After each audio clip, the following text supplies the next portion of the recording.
You're listening to an Airwave Media Podcast. Ben Franklin's World is a production of Colonial Williamsburg Innovation Studios.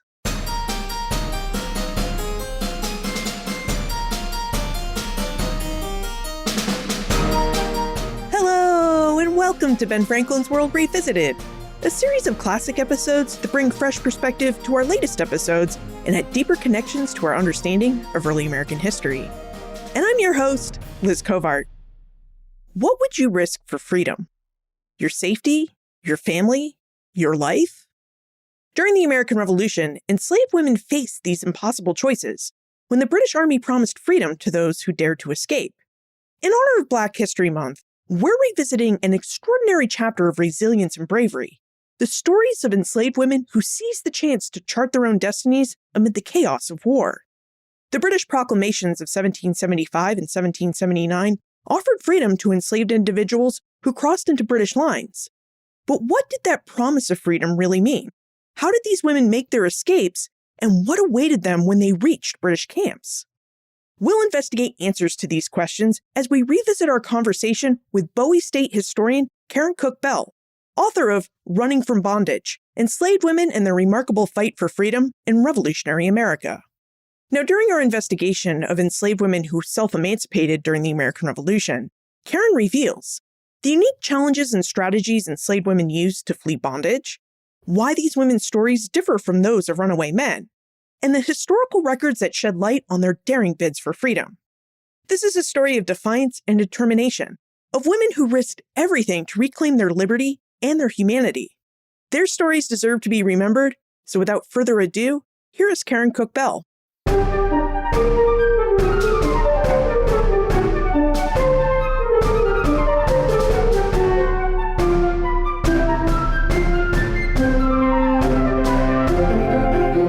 Joining us is an associate professor of history at Bowie State University. She specializes in the history of slavery, the Civil War and Reconstruction, and women's history. She's an award-winning author of numerous articles and 2 books, including her most recent book, Running from Bondage, Enslaved Women and the Remarkable Fight for Freedom in Revolutionary America. Welcome to Ben Franklin's World, Karen Cook Bell. Thank you. Thank you for having me. Well, thank you so much for joining us.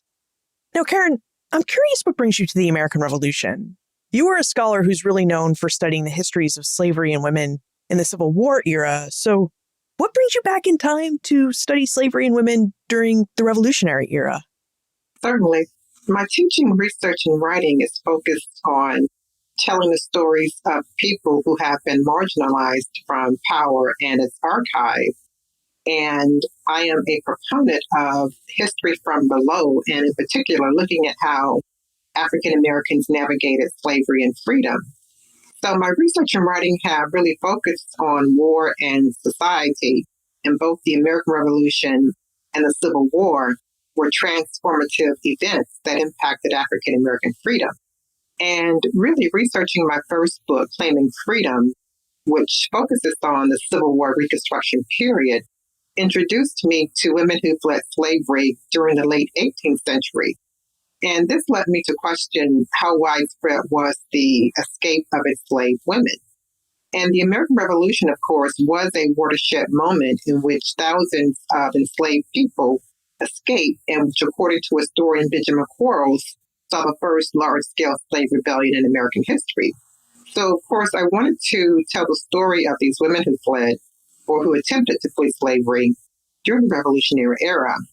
I also believed it was important to take a deep dive into examining the lived experiences of the women who fled and to think deeply about how they sought to reimagine their world and create new spaces for themselves during a very violent era.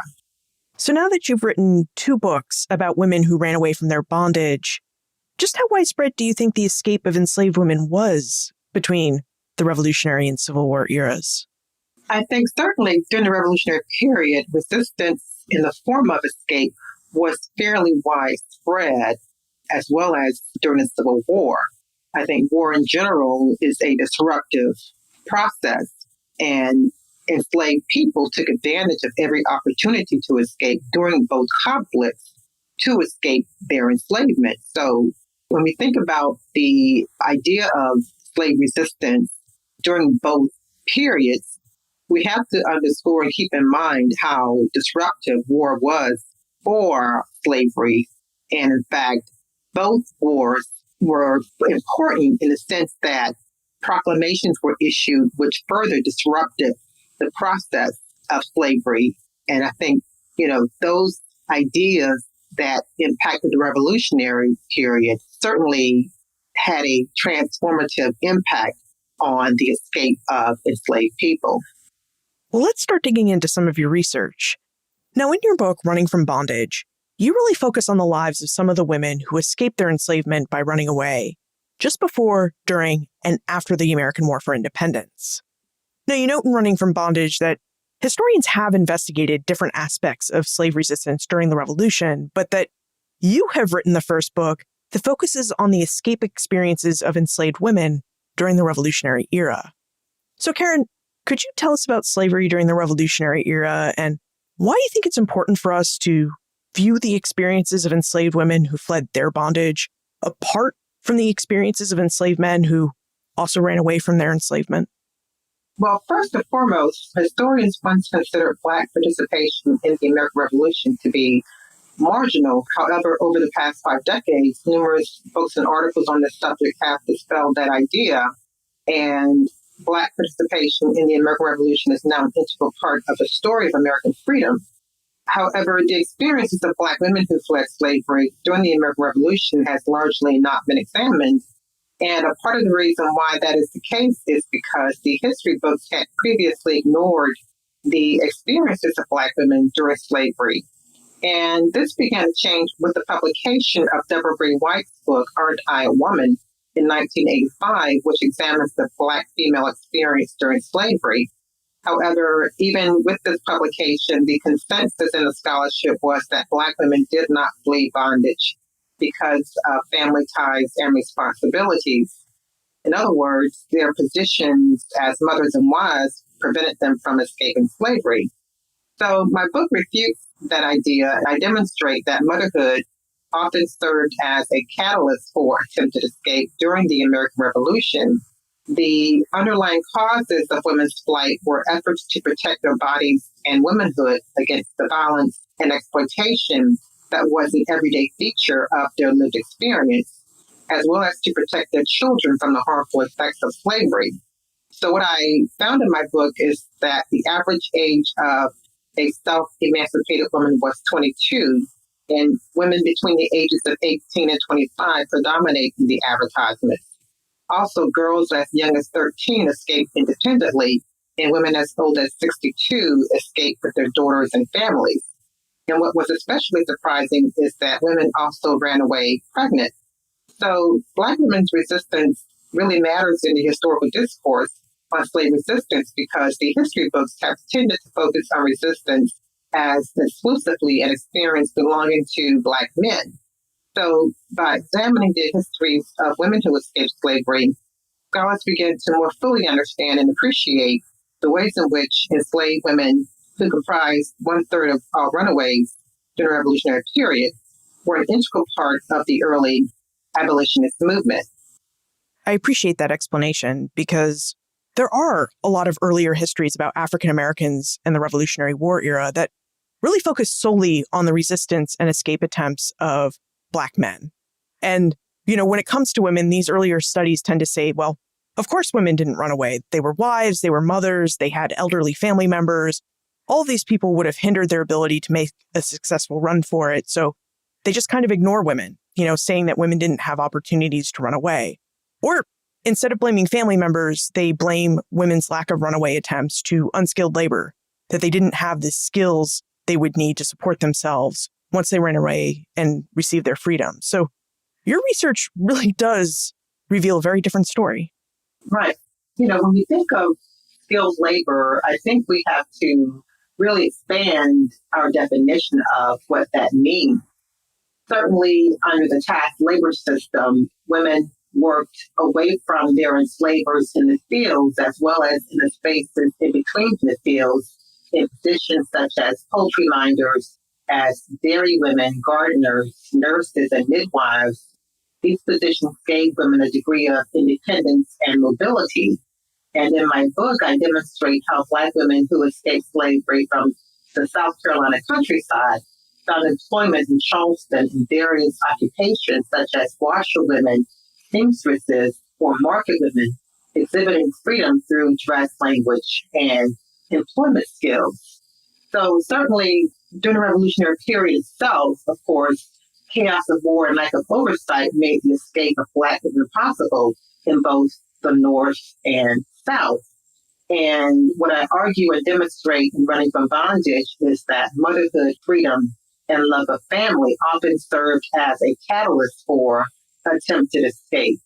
And in fact, enslaved women had as much incentive to run away as did men, and perhaps even more since they were abused physically, sexually, and psychologically. And of course, enslaved women who were mothers fleeing bondage disrupts the narrative that all female slaves were bound to their enslavers through their offspring. The figures for how many enslaved women escaped bondage are not definitive because not every runaway generated an advertisement. So it is feasible that the number of runaways was at least double the extant number since not all newspapers were published consistently, and many enslavers did not advertise for the return of their runaways. Certainly capturing a runaway slave was expensive. One had to pay for the advertisement, the jail cost, as well as the reward. You mentioned ads for runaway enslaved people, that women between the ages of 18 and 25 predominated in advertisements for runaway enslaved women, and that purchasing an ad and putting out an ad was one of the costs of trying to recover a runaway enslaved person. And you would know all of this because you used a ton of advertisements for runaway enslaved women in your book, Running from Bondage. So would you tell us more about these advertisements and what they reveal about the women they advertised for? I examined over 1,000 runaway slave newspaper ads, and really the scholarship on slave resistance, especially in the context of slave life, is based on runaway slave advertisements. Posting advertisements in newspapers was the most pervasive method used to secure the return of runaway women and girls. So, these runaway newspaper advertisements really tell us a great deal about the enslaved. These advertisements lean heavily toward the physical. They offer detailed information about the facial and bodily features of slaves, their origin and ethnicity, where they may have gone, and rewards for their return. The advertisements really reflect on-the-ground collective transformations of names, ethnic changes, and identities. So I really consider each fugitive slave advertisement to be a valuable piece of evidence because it reveals the agency of enslaved women who, despite formidable obstacles, risked everything, including their lives, for freedom. Each advertisement describes the story of a real person, not an abstraction. And when additional research is done in other sources, real human beings begin to emerge from the records. Certainly what is frustrating about the ads is that we do not know the fate of the majority of the individuals named in the advertisements, but given these limitations, the ads offer a remarkable amount of information about people who were caught up in a horrific system of bondage. Is there a particularly fascinating or surprising ad that you could share with us so that we can get a sense of how these ads were structured and of all the information they might contain? Well, I can share an ad for Jenny, who escaped slavery in 1776. And I'll just read the ad here. Runaway last September from the subscriber, living upon Monk's Neck, about 13 miles above the town of Petersburg, a Virginia-born Negro wench named Jenny, who carried with her a child named Winnie. The wench was very big with child when she went away, is about 25 years old, near 5 feet 2 inches high, and of a yellow complexion. She carried with her a green challoon gown, a pale blue Durant's quilt, much worn, a white Virginia cloth cotton coat and waistcoat, coat and waistcoat striped with copperas and blue, and another suit checked with blue. The child is between 2 and 3 years old, is of a yellower complexion than its mother, and clothed like her. As she generally goes well dressed, I expect she will alter her name in the Chows and will endeavor to pass as a free woman. And this is from Purdy's Virginia Gazette, April the 11th, 1777. So this ad tells us a great deal about Jenny. We know where she was born, where she lived, how old she was, her height, how she looked, what she wore and carried with her, and with whom she ran away. We know she was a mother to a toddler, and both could be classified as mulatto based on the ad's description. We also know that she would pass as a free woman based on her dress, her complexion, and we can assume her manner of speech. I know you said that one of the annoying things about these advertisements is they're very descriptive. They can tell you a lot about a person, but they rarely tell you the fate of the person that they're advertising for. But all the same, as you did all of your research, did you ever get a sense of how successful a runaway ad was as a method of helping enslavers find and capture their runaway enslaved people?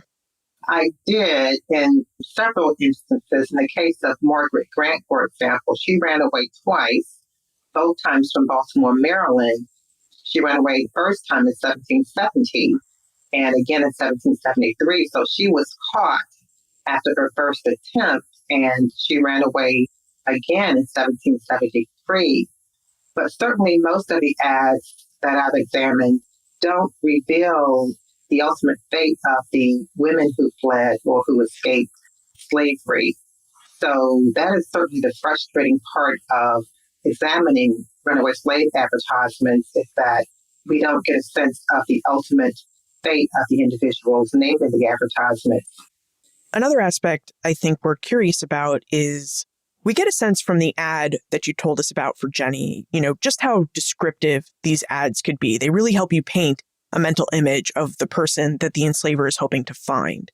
And yet, if you think about it, these are just descriptions, and they're not as vivid as, say, a picture or a sketch of someone. So, did these ads and their physical descriptions of runaway enslaved people ever pose a risk for free African Americans? Were any free African Americans mistakenly identified as someone in a runaway advertisement because photo technology just didn't exist yet? Right, that's certainly true. But I think, again, my book focuses on a time period when there was disruption in society. So in the context of war, I think in terms of trying to capture and return a runaway slave, I think that it was more a haphazard process and certainly not as organized as the process became during the antebellum period, when there were planters, traders, sheriffs, local courts involved in a systematic capture and return of runaways. That's an excellent point. Wars, as you mentioned, are periods of great disruption, and they're violent. And so if you're busy fighting a war or trying to protect yourself and your family from a battle or an earlier colonial protest, then you're likely just too distracted and don't have the time to really go out and find an enslaved person that's run away. It's like you post an ad and hope for the best. Right, exactly. And I think that is why, this period, again, according to historian Benjamin Crowes, was really the first large-scale slave rebellion because of the disruption that occurred under the system of slavery. And certainly estimates of the number of slaves who escaped vary. Herbert Aptheker estimated that, 100,000 slaves escaped during the Revolutionary period.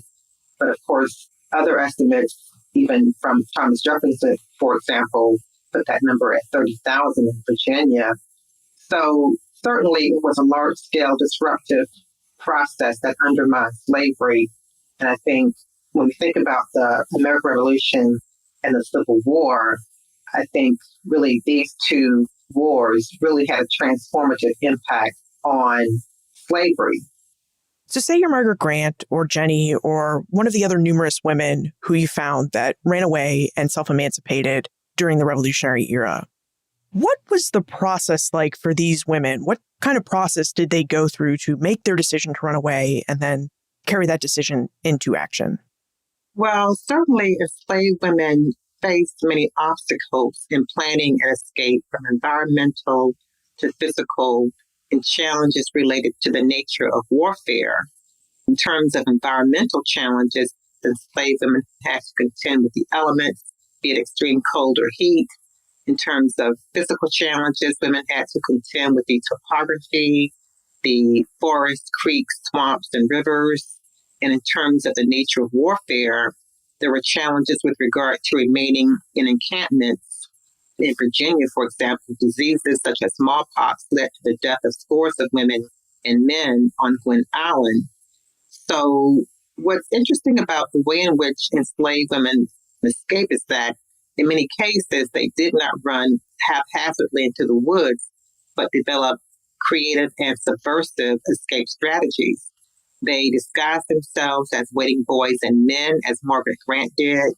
They feigned physical and mental illness, disguised themselves and dressed as soldiers. And of course, they also sought to impersonate white women if they were fair-skinned. I also came across women who escaped not only on foot, but also by boat and on horseback.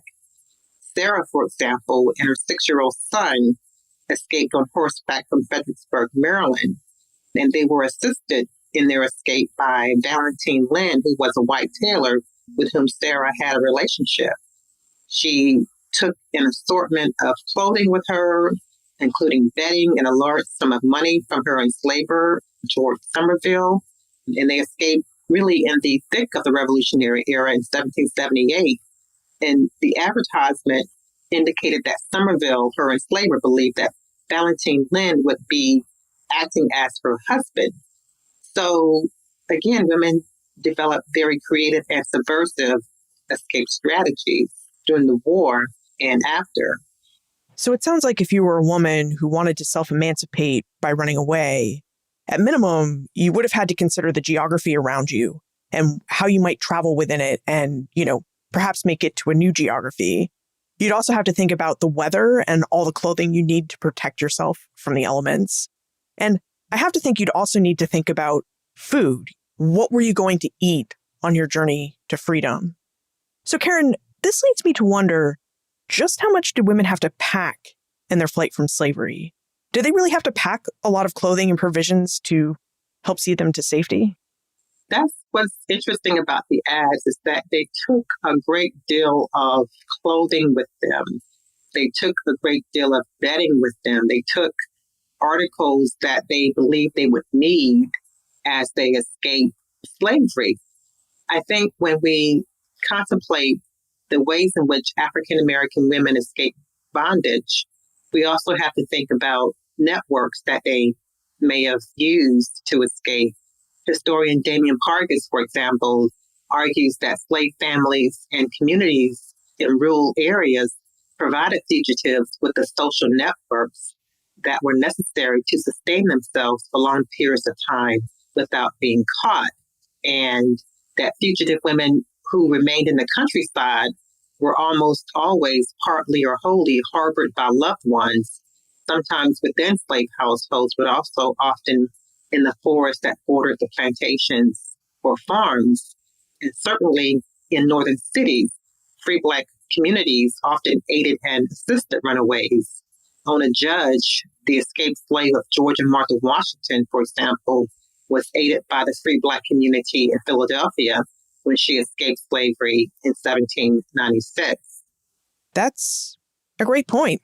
We do need to consider the fact that during the Revolutionary era, networks of people did exist who would help enslaved people effect their escape plans and reach the safety of British lines or some other place that they knew to be safe. And that's really interesting because I think when we normally think of an enslaved person effecting their escape, our minds naturally take us to the antebellum period, to just before the Civil War, where there was the Underground Railroad, an organized network of people who objected to slavery and were willing to help runaway enslaved people make their way to free states and to Canada. And yet these networks that existed in the Revolutionary period weren't formally organized, and yet there were networks of assistance. And that's really interesting to think about. There was. It may not have been as organized in terms of having stations identified or as complex as the Underground Railroad, but certainly an informal network did exist that abetted enslaved women and men as they sought to escape slavery. Now, if you were an enslaved person who wanted to make use of these informal networks to effect your escape, how would you have gained access to them? Well, in the case of Ona Judge, she lived in Philadelphia for periods of time while the Washingtons were in Philadelphia. Philadelphia, of course, was the nation's capital, and Martha and George Washington would bring certain slaves with them to live and assist them in Philadelphia up until a period of about 6 months at a time. So Ona was able to really develop a network with the free Black community in Philadelphia, and they aided and assisted her. But during the war, escaped women and men relied on the British forces to aid and assist them as they escaped slavery. During the Revolutionary era, every colony turned state practiced slavery. So if you were an enslaved person who wished to gain their freedom by escape, where did you run away to? Where did you think that you might be safe from capture and re-enslavement? Well, the British gained control of New York. They gained control of Philadelphia. They gained control of Charleston and Savannah during the Southern Campaign. So again, as a result of really both Dunmore's Proclamation of 1775 and the Phillipsburg Proclamation of 1779, offering freedom to escaped slaves, you had African Americans really seeking to gain their freedom by reaching British lines, by reaching British forces. So during the early campaigns of the war, African American women sought to reach British forces in New York, as well as during the siege of Boston. Certainly during other times of the war, for example, when the British occupied Philadelphia, enslaved women sought to reach Philadelphia. And that was certainly the case with Bette, who escaped slavery. So when we think about the Revolutionary period and how disruptive it was, we have to keep in mind that British forces had occupied certain areas within what becomes the United States. And they were able to, in essence, guarantee the freedom of those who had escaped. For those who did effect a successful escape, what did freedom look like behind British lines? If you were a self-emancipated woman, how did you experience British camp life? Certainly it varied. For example, when the British occupied Charleston, African-American women worked in a number of positions, not only providing labor support, but also as nurses, and also they worked in ordnance as laundresses. And they also served as spies. But again, when we think about what happened with Lord Dunmore and Gwen Allen, African-American women were left in a very vulnerable condition when they reached British forces, where many of them died. In New York became really a safe haven for African-American women as well as men. And of course, when the British departed the United States in 1783, 3,000 African Americans, mostly of whom were former slaves, left with them. So the treatment that they received by the British varied, but many perceived running away to the lines of the British to be more advantageous for their circumstances than remaining a slave or remaining on a plantation with the Patriot forces. So it sounds like life in a British camp would be quite dangerous, a different type of dangerous than being enslaved on a plantation. But you mentioned disease, that you could go to these camps and catch a deadly disease, or that you might be employed in a very dangerous job, such as military ordnance handling. And although you didn't mention it, we are talking about self-emancipated women who entered these British camps, which are very male domains. They're filled with men, and these women are vulnerable. So Karen, did you come across any sources of formerly enslaved women who fled to British lines and then encountered all of these men within camp? Well, certainly women, again, were in very vulnerable condition when they did escape, but many did escape with their fathers. They escaped with their brothers. They escaped with their husbands. But certainly for other women who escaped alone, yes, they certainly did and could experience exploitation at the hands of British forces. And I did come across instances where that, in fact, happened. But I think by and large, the vast majority of women believed and perceived the British as an emancipating force, a force that could guarantee their freedom, and sought to secure their freedom by reaching British forces and dealing with the consequences, be they disease or sexual exploitation. And I think, again, with Philipsburg Proclamation being issued in 1779, promising freedom to those slaves owned by Patriot forces, even if they did not serve the British Army, had a really powerful effect on slave women and men as they self-emancipated. We've talked about British lines and proclamations that offered enslaved people their freedom, like Dunmore's Proclamation of 1775. And yet, there were several states like Massachusetts and Rhode Island that, during the War for Independence, offered freedom to African Americans who picked up arms and joined the regiments of those states. Did you find any cases in your research where enslaved women ran to these freedom-offering revolutionary lines, or were they solely running to British lines? Yes. During the early phases of the war in the northern and New England states, women were seeking to run away to reach British forces in those areas.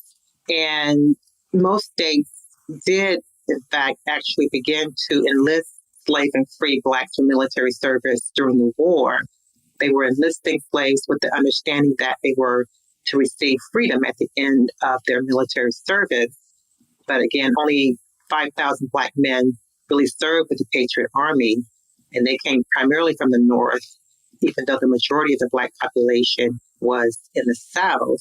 So certainly women did seek to reach British forces during the early campaigns of the war, and also, of course, with regard to the Patriot Army recruiting Black men.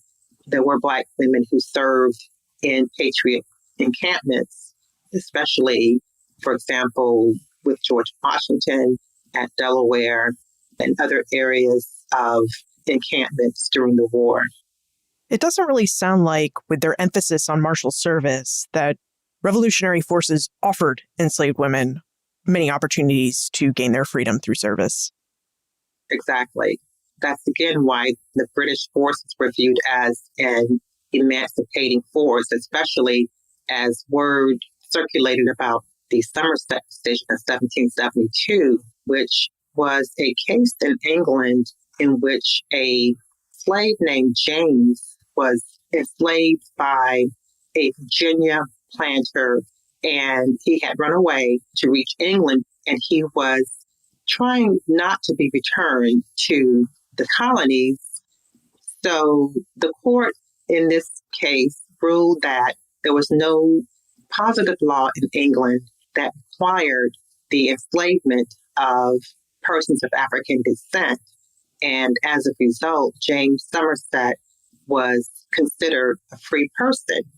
And I think when we think about the position and status of women during this time period, again, the British forces were perceived as that emancipatory force, whereas the Patriot forces were viewed and perceived as the enslavers.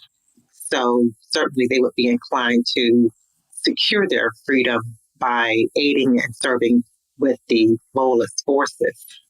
What is interesting about the revolutionary forces, though, is that they have this rhetoric of freedom. Americans acknowledged in the Declaration of Independence that they were fighting for independence to secure freedom from tyranny, from an oppressive king and from an oppressive parliament. So, Karen, as you were doing your research, did you find any insight or statements from the self-emancipating women that you were studying that talked about what they made of the revolutionaries' talk of liberty and freedom? Right. Certainly, enslaved people were very much aware of the politics of the revolution. Even before fighting began, they petitioned the legislatures for their freedom. In Massachusetts, drawing inspiration from the political ideology of the revolutionary crisis. Certainly, they understood natural rights philosophy of life, liberty, and the pursuit of happiness. And I think that, the revolution, of course, affirmed the idea that freedom was a universal birthright, and Black women seized upon every opportunity really to undermine the system of slavery through flight. Again, because they too believe in the independence of the individual, and they value in the most fundamental way what Thomas Jefferson and others identified as inalienable rights.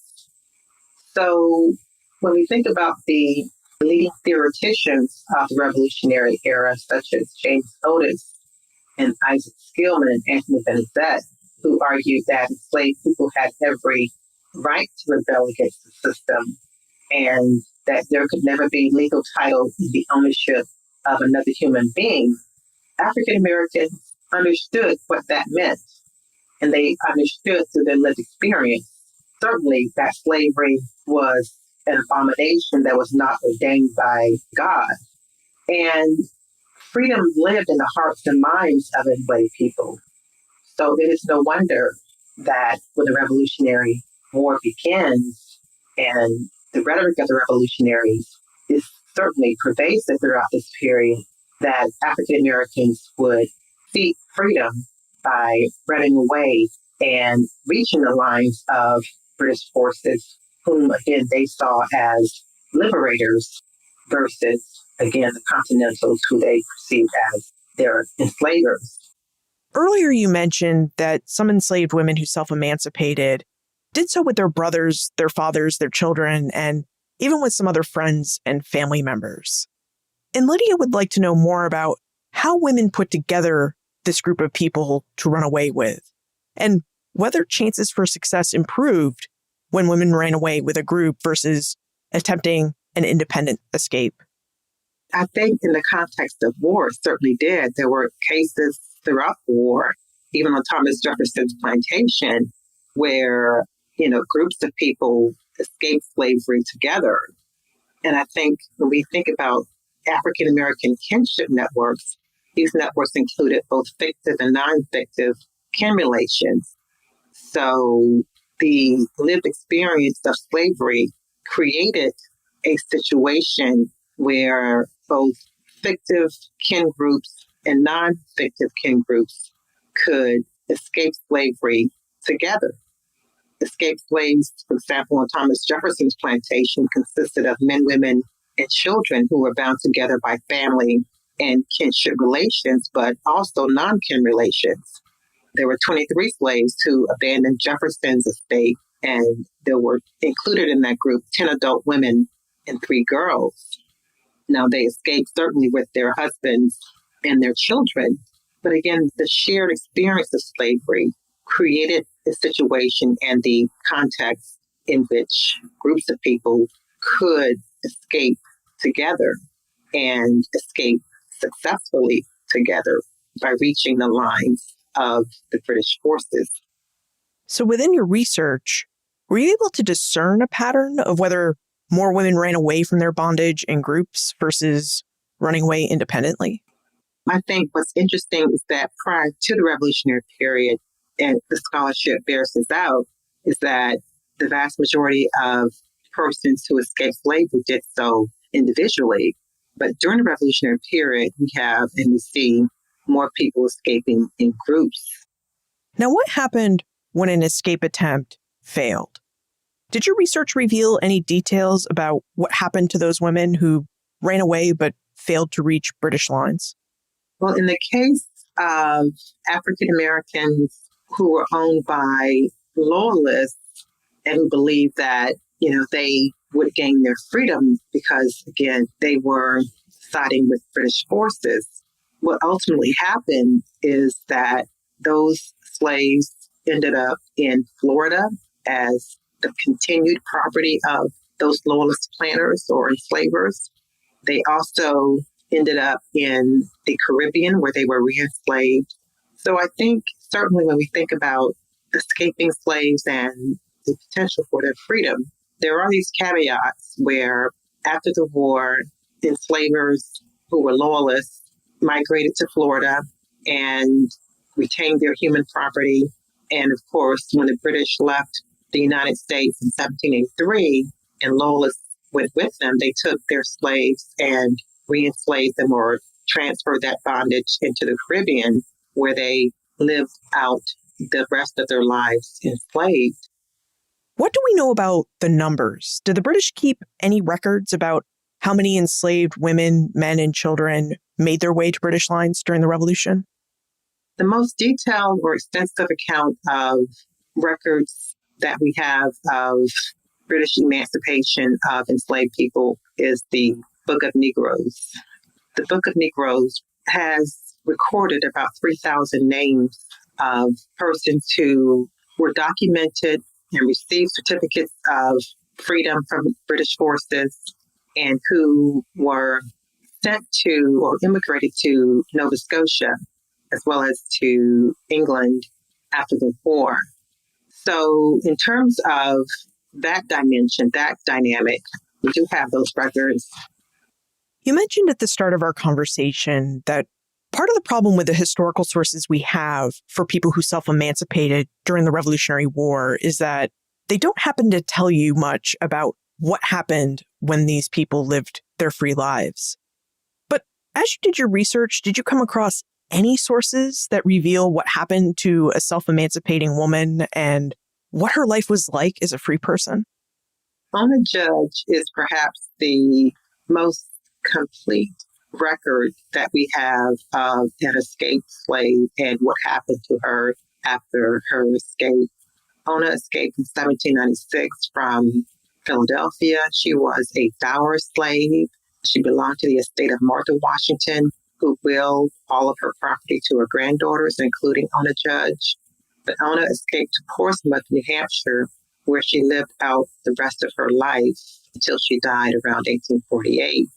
What's interesting is that George Washington sent his nephew, Bureau Bassett, twice to recover her from New Hampshire, and he was unsuccessful both times.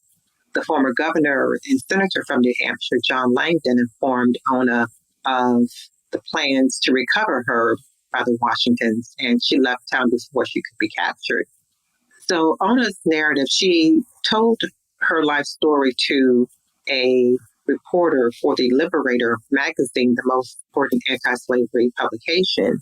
But her story is perhaps the most complete story that we have of a fugitive slave who escaped bondage and who was successful and was able to recount or tell her story from the post-revolutionary period. Before we move into the time warp, I wonder if we could take a step back and look at your research as a whole. You've researched and written 2 books about self-emancipation, one for the Revolutionary War era and one for the Civil War era. And I wonder, is there anything that you found quite surprising about the sameness, or perhaps, surprising about the differences between what it was like to run away from bondage during these 2 different periods and 2 different conflicts? I think in both cases, in both the American Revolution and the Civil War, African American women were motivated by the desire for freedom for themselves and their families. In both cases, a wartime proclamation abetted their escape, both Dunmore's proclamation and the Phillipsburg Proclamation, and of course, Abraham Lincoln's Emancipation Proclamation. In both wars, women used the chaos of war to escape slavery. So certainly there are similarities between the Revolutionary War and the Civil War in terms of the ways in which African Americans sought to escape slavery. But again, I think we see in both wars that African Americans escaped slavery in groups, and these groups were based on not just only kinship, but also non-kin relationships. So I think in terms of looking at what's surprising about the Revolutionary period, certainly is that more women and children are escaping slavery. And these women and children, under tremendous obstacles, are able to navigate the terrain, the geography, the topography, and reach British forces traveling incredibly long distances. And we see this coming to its ultimate culmination in New York City when 3,000 mostly escaped slaves leave the United States for Nova Scotia and for England and are able to certainly live challenging lives in Nova Scotia that ultimately lead them to leave Nova Scotia for Sierra Leone.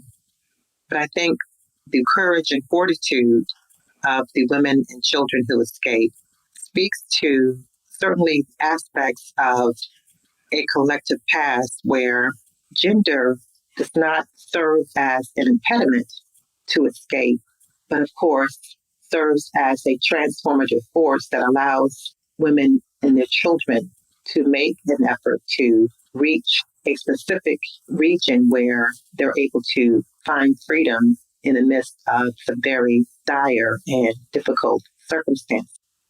Let's move into the time warp. This is a fun segment of the show where we ask you a hypothetical history question about what might have happened if something had occurred differently, or if someone had acted differently. In your opinion, what might have happened had the Continental Army issued a similar proclamation to the one issued by Lord Dunmore in 1775? If the United States had guaranteed freedom to any enslaved person who took up arms against Great Britain, how might the course of the Revolution and its war for independence have been different? With the exception of Georgia and South Carolina, most states did actually begin to enlist slaves and free blacks for military service during the war. But if southern states like Georgia and South Carolina had guaranteed freedom to slaves who fought against the British, I believe those slaves would have turned their weapons on the men and women who held them and their families in bondage, which is why those states chose not to arm their slaves. So it's interesting and it's telling that only 5,000 white men served the Patriot Army compared to, by most estimates, 20,000 white people who aided the Loyalist cause during the war. What's next for you, Karen? What are you researching and writing about now? I currently have a book under contract with Cambridge University Press on Southern Black women's struggle for freedom during the Civil War and Reconstruction period that examines the many struggles and challenges that African American women face as they transition from slavery to freedom. The book consists of 8 essays by established and young scholars who offer new insights into the second most tumultuous period in American history. Fantastic. And how can we reach you if we have more questions about your work and about self-emancipation through escape during the Revolutionary era? Sure. KarenCookBell.com is my web address, or you can follow me on Twitter at KBPHD08. Karen Cookbell, thank you for speaking with us and for helping us better understand what it was like for enslaved women to flee their bondage during the American Revolution. Thank you. Thank you for having me. British promises of freedom enticed many enslaved Africans and African Americans to flee their bondage and to make a run for British lines. As Karen related, the war for independence created chaotic conditions, and this chaos actually helped increase the chances of success for those who fled. Still, effecting an escape still took a fair bit of planning. Would-be runaways needed to consider the location of British lines, and they had to think about that location in relation to their own location. They also had to consider how they would travel through the woods, waterways, hills, and other types of topography that they would encounter. They also had to save and stockpile supplies like clothing, bedding, and food. And they also had to decide whether they would attempt escape on their own or whether they would run away with friends and family. Now, Karen's research has revealed the powerful role that kinship played in helping women make their decision about whether to escape. The evidence Karen found suggests that rather than serving as an impediment to escape, children and family often inspired women to make an escape attempt. She also found that women most often escaped in groups rather than made an independent attempt during the Revolutionary era. Now, the chaos and dangers of war did assist those who fled their bondage, but they did not guarantee a successful escape. Women like Margaret Grant needed to make at least 2 attempts to secure her freedom, and each failure in capture could bring about harsh punishment. Of course, safety was not something that was automatically achieved once someone reached British lines.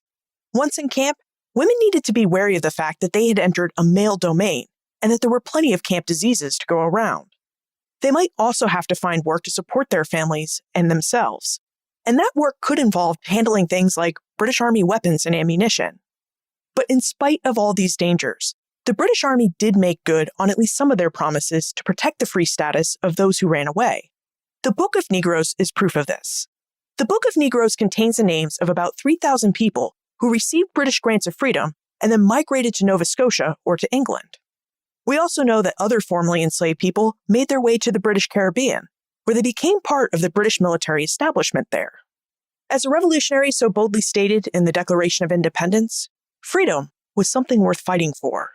And during the American Revolution, many enslaved Africans and African Americans participated in this quest for freedom and independence by running away from their bondage and seeking their freedom within British lines.